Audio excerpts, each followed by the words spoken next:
The morning was cold in London. Fog hung thick on Baker Street. Inside 221B, a fire crackled in the hearth. Sherlock Holmes sat by the window. He was lost in thought, his pipe forgotten.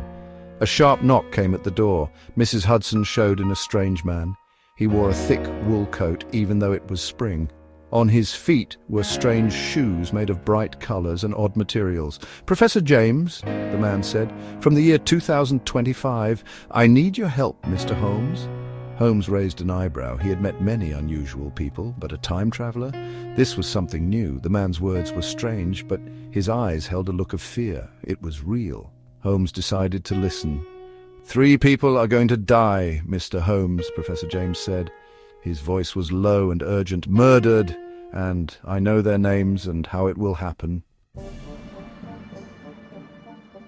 Professor James leaned forward, his face pale in the firelight. "The first is Lord Harrington, found dead in his study, stabbed, a silver letter opener, the murder weapon. It will happen tomorrow night." Holmes listened intently, his mind racing. Lord Harrington. He had been in the news lately, a scandal brewing. Could there be a connection? "The second," Professor James continued, "is Miss Abigail Croft, poisoned. Wednesday, 2 days from now. Cyanide in her tea. Abigail Croft, the famous actress, known for her beauty and her many admirers. Poison seemed a fitting end for someone in her line of work." Finally, Professor James whispered, his voice trembling, "Mr. Thomas Ashton shot Friday evening in Hyde Park. The bullet will be from a rare Webley revolver. Thomas Ashton, the ruthless businessman, he had many enemies. Was one of them planning to silence him permanently?" The next day, news broke of Lord Harrington's murder, exactly as Professor James had described. Stabbed with a silver letter opener in his study, the police were baffled. On Wednesday, a chill ran down Holmes's spine as he read the morning paper. Abigail Croft was dead, poisoned by cyanide in her tea. The details matched Professor James's prediction perfectly. Fear turned to dread as Friday approached. Holmes couldn't shake off a sense of helplessness. He knew what was coming, but could do nothing to stop it. As expected, the evening paper carried the news. Thomas Ashton shot dead in Hyde Park.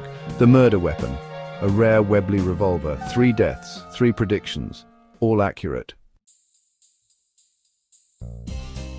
Holmes turned to Professor James, but he was gone, vanished. No note, no explanation. It was as if he had never been there.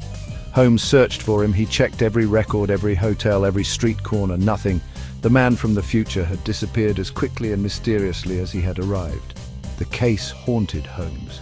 He had solved countless mysteries, but this one defied logic. How could someone know the future? Who was Professor James, and where did he go? Holmes sat in his chair by the fire, puffing on his pipe. The smoke swirled around him, but it couldn't cloud the truth. Some mysteries, he realized, were beyond even his grasp. Some secrets the universe kept hidden.